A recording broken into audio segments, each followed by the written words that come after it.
रात का समय था। बिरजू और हीरा किसी काम से नदियापुर गांव जा रहे थे। हीरा, अरे चलते चलते मेरे पैर जवाब दे चुके हैं। गर्मी भी लग रही है, चलो एक पेड़ के नीचे बैठकर आराम कर लेते हैं। अरे यहाँ रुकना सही नहीं है, ये जंगल है। अरे नदियापुर गांव जंगल के बीच ही बसा है, चल थोड़ा सुस्ता लेते हैं, वैसे भी शाम तो हो ही गई है। बिरजू की बात सुनकर हीरा ना चाहते हुए भी एक पेड़ के नीचे बैठ गया। अचानक उन दोनों के कानों में एक बच्चे के रोने की आवाज टकराई। बिरजू भैया, तुमने कुछ सुना? यहाँ जंगल में कौन सा बच्चा रो रहा होगा?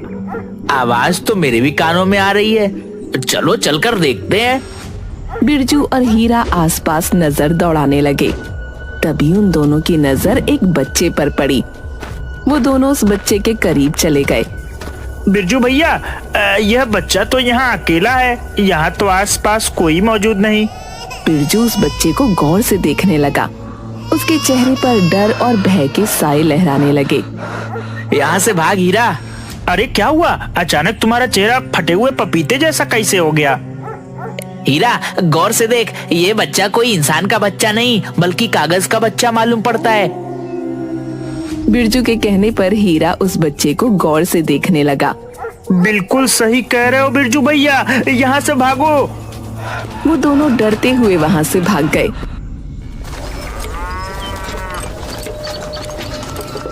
मगर उसी नदियापुर गांव में झुमरी नाम की एक सुंदर स्त्री अपनी 5 वर्षीय बेटी चमकी और पति के साथ रहती थी। झुमरी का पति बहुत गरीब था। एक दिन झुमरी का पति बसंत दोपहर के समय अपने घर पर उदास बैठा था। अजी क्या हुआ जी, आप इतने उदास क्यों बैठे हैं? काफी दिनों से मुखिया जी से अपनी मजदूरी मांग रहा हूँ, लेकिन वह दे ही नहीं रहे। उनसे कहते क्यों नहीं कि हमारे घर में राशन भी खत्म होने को है। अगर आप वहाँ हमें समय पर पैसे दे सकते तो फिर ऐसी जगह काम करने से क्या फायदा।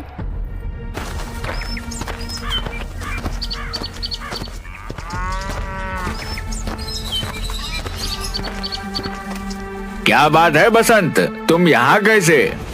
मुखिया जी, आपने मुझे 6 महीने से मेरी मजदूरी नहीं दी। मेरे घर पर राशन खत्म होने का है। मत भूलिए, मेरे घर पर मेरी पत्नी और मेरी बेटी मेरी जिम्मेदारी हैं। तो मैं क्या करूं? तूने क्या अपनी बच्ची क्या मुझसे पूछकर पैदा की थी क्या? मुखिया जी, मैं तो बस अपने पैसे मांग रहा हूँ, मुझसे बदतमीजी से बात मत कीजिए। तुमने नौकरों को ज्यादा सिर पर चढ़ा रखा है मुखिया। अगर ये मेरा नौकर होता तो मैं इसका लात घूसों से ऐसा स्वागत करता कि ये फिर कभी किसी से जुबान लड़ाने की काबिल नहीं रहता।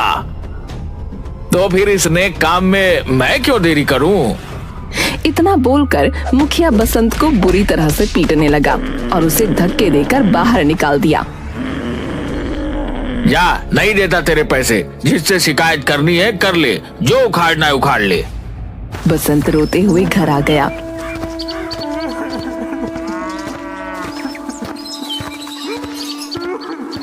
और सारी घटना अपनी पत्नी झुमरी को बताने लगा। चिंता क्यों करते हैं जी, ईश्वर पर भरोसा रखें, सब कुछ सही हो जाएगा। तुम समझ नहीं रही, घर का राशन खत्म होने को है। आज तो मेरे पास चमकी के दूध के भी पैसे नहीं बचे, मैं क्या करूं? चिंता मत कीजिए, मैं अपने पड़ोस में रहने वाली अनीता से कुछ पैसे उधार मांग लेती हूँ।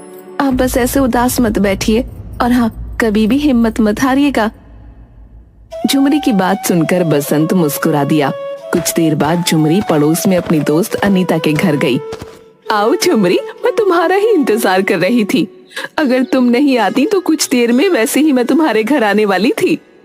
मुझे तुमसे बहुत जरूरी बात करनी है। हाँ हाँ बोलो ना, क्या बात है? मुझे कहते हुए अच्छा तो नहीं लग रहा, लेकिन मुझे कुछ पैसों की जरूरत है।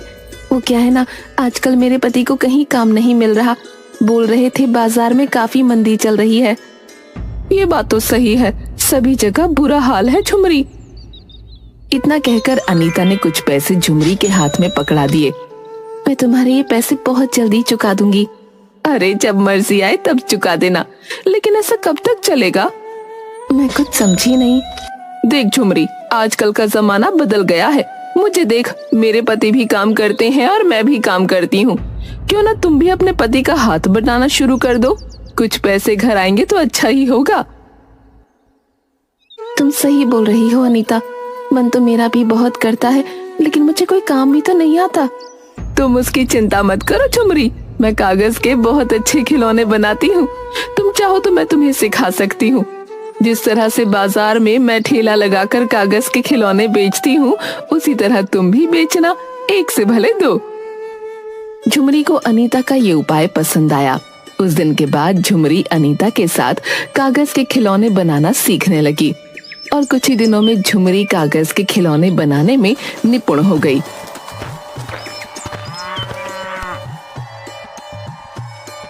अरे वाह झुमरी, तुम तो मुझसे भी अच्छे कागज के खिलौने बनाने लगी। मुझे तो विश्वास ही नहीं हो रहा। नहीं अनीता, तुमसे अच्छे तो मैं कभी नहीं बना सकती, आखिर तुम मेरी गुरु ठहरी।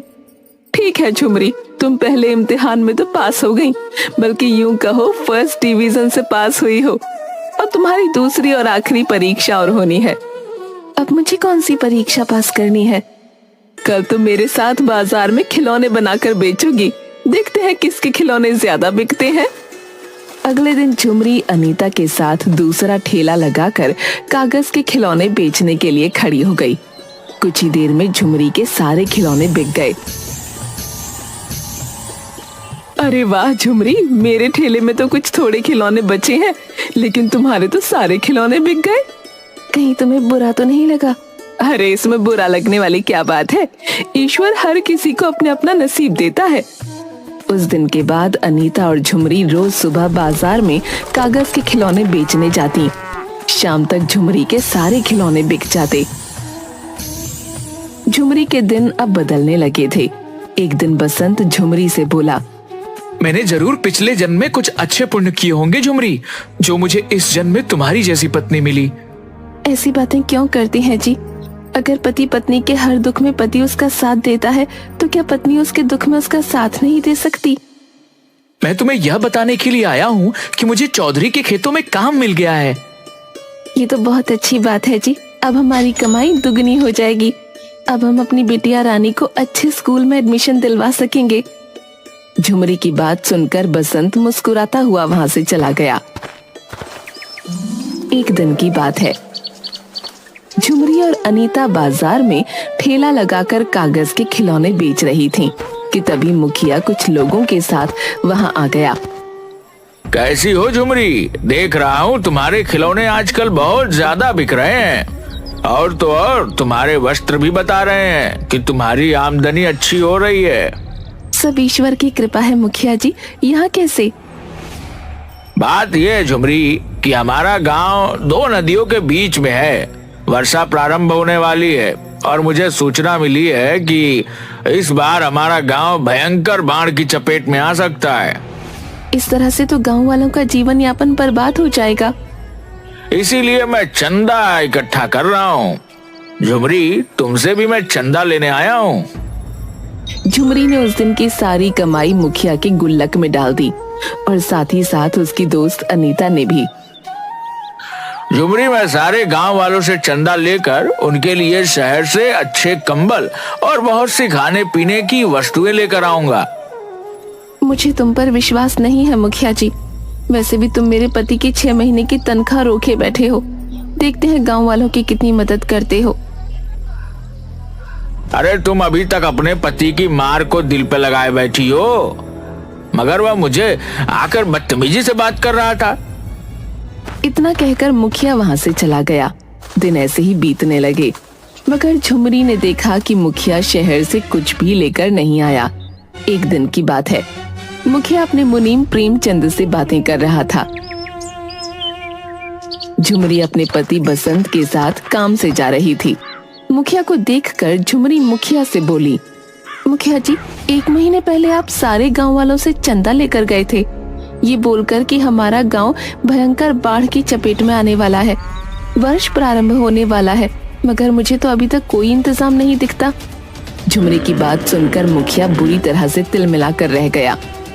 तुम तो ऐसे बोल रही हो जैसे कि तुमने 10-20 लाख रुपया चंदे में दिया हो। अरे 150 चंदे में डालकर अपने आप को क्या समझ रही हो?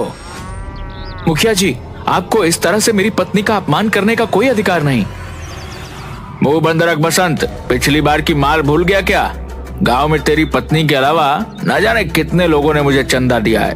उन्होंने तो मुझसे कोई सवाल नहीं पूछा।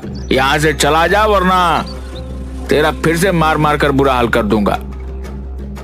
बसंत अपनी पत्नी के साथ वहाँ से चला गया। देख रहे हो मुखिया जी, इस बसंत की पत्नी के कागज के खिलौने बाजार में क्या बिकने लगे। यह तो अपने आप को आपसे भी बड़ा समझने लगा। सही कहा तुमने। जब तक मैं इन दोनों पति पत्नी को गांव से धक्के देकर बाहर नहीं निकलवा देता, मैं चैन की नींद नहीं सो सकता। वैसे क्या वास्तव में अपने गांव में बाढ़ आने वाली है? अरे कोई बाढ़ नहीं आने वाली है। ये न्यूज वाले तो वैसे भी हर साल यही खबर चला देते हैं कि बाढ़ आने वाली है, गांव डूबने वाला है। और मैं इसी खबर का फायदा उठाकर गांव से अच्छा खासा चंदा वसूल लेता हूँ। हर साल की तरह इस बार भी कुछ नहीं होगा। उस दिन के बाद मुखिया ने झुमरी और उसके पति बसंत के खिलाफ गांव में कान भरने शुरू कर दिए। गांव वाले मुखिया की बातों में आकर झुमरी और बसंत को अपना दुश्मन समझने लगे। झुमरी से उन सब ने झुमरी के कागज के खिलौने खरीदने बंद कर दिए। थक हार कर बसंत और झुमरी अपने घर पर ताला लगाकर दूसरे गांव की ओर चल दिए। झुमरी एक जंगल में बैठकर आंसू बहाती हुई बोली, ये सब मेरे सच बोलने का नतीजा है। दिल छोटा मत करो झुमरी, तुमने तो सच बोला है और सच बोलने वालों की कभी हार नहीं होती। वो सब तो ठीक है जी, लेकिन अब क्या होगा? हमारे पास बिल्कुल भी पैसे नहीं है और बोतल में सिर्फ चमकी का आधा गिलास दूध बचा है। झुमरी ने इतना कहा ही था कि तभी एक दूसरे बच्चे के रोने की आवाज झुमरी के कानों में टकराई। झुमरी ने देखा कि एक पेड़ के नीचे सुंदर सा बच्चा रो रहा है। ये किसका बच्चा है? पता नहीं झुमरी ये किसका बच्चा है, लेकिन मुझे तो यह बहुत भूखा लगता है। मेरे पास भी आधा बोतल दूध है, अगर मैं इसे पिला दूंगी तो हमारी चमकी भूखी रह जाएगी।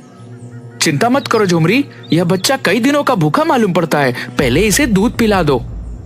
झुमरी उस बच्चे को दूध पिलाने लगी। उस बच्चे ने दूध पिया ही था कि तभी अचानक रंग बिरंगी किरणों के साथ उस बच्चे का आकार बड़ा हो गया और वो एक सुंदर नवयुवक में परिवर्तित हो गया। कौन हो तुम? मैं एक जादुई कागजी पुरुष हूँ। मुझे तुम्हारे बारे में सब पता है। तुम्हारे पास सिर्फ आधी दूध की बोतल थी और तुमने अपने बच्चों को ना पिलाकर वह मुझे पिला दी।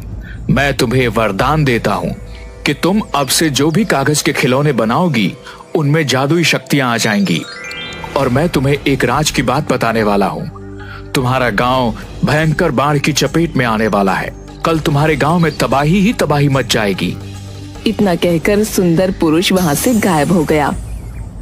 हम नहीं जा सकते, हमारा गांव मुसीबत में है। तुम सही कहती हो झुमरी, हमें गांव वालों की मदद करनी चाहिए। और वैसे भी उस मुखिया ने हमारे खिलाफ गांव वालों के कान भरे हैं, वरना गांव वाले बुरे नहीं हैं। झुमरी और बसंत दोबारा अपने गांव वापस आ गए।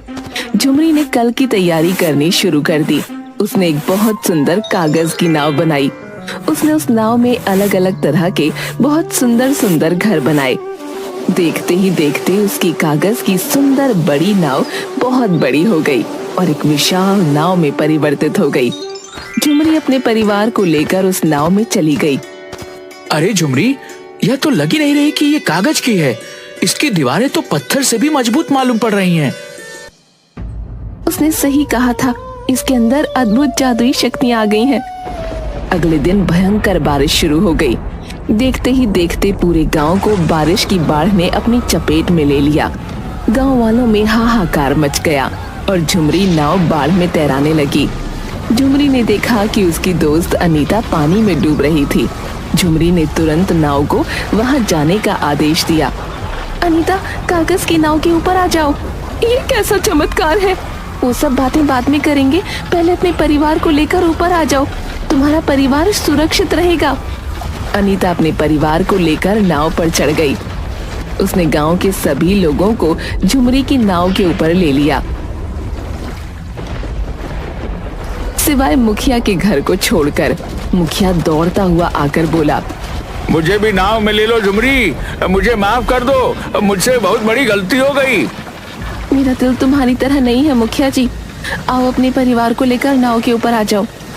मुखिया अपने परिवार को लेकर नाव पर चढ़ गया और झुमरी की ओर देखकर बोला, मुझे माफ कर दो, मैंने तुम्हारे साथ कितना बुरा सुलूक किया और उसके बाद भी तुमने मेरी कितनी मदद की।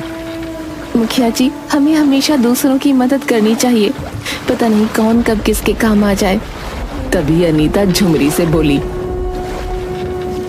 झुमरी, बाढ़ बहुत ज्यादा भयंकर है, हमारे गांव के अलावा और भी गांव बाढ़ की चपेट में आ गए होंगे, हमें उन सबकी मदद करनी चाहिए। झुमरी को अनीता की बात पसंद आ गई।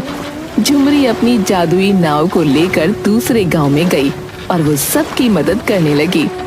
कुछ दिनों बाद बाढ़ का पानी जब उतर गया, तब झुमरी ने अपनी कागज की नाव में कागज के भोजन बनाना प्रारंभ कर दिए। झुमरी जैसे ही कागज के भोजन बनाती, वो असली भोजन बन जाते। अरे वाह झुमरी, यह कैसे संभव हुआ? कागज के भोजन असली भोजन कैसे बन जा रहे हैं? तुम्हें याद नहीं, उस जादुई सुंदर पुरुष ने हमसे क्या कहा था? तुम कोई भी कागज का खिलौना अगर बनाओगी तो उनमें जादुई शक्तियां आ जाएंगी। मुझे विश्वास था कि अगर मैं कागज के भोजन बनाना प्रारंभ करूंगी तो वो असली भोजन बन जाएंगे। ये ईश्वर ने हमारी मदद की है झुमरी, देखो ना, इस तरह से कितने लोग भूखे मरने से बच जाएंगे। इस तरह से गांव में सभी लोग भूखे मरने से बच गए। कुछ महीनों बाद सब कुछ ठीक हो गया।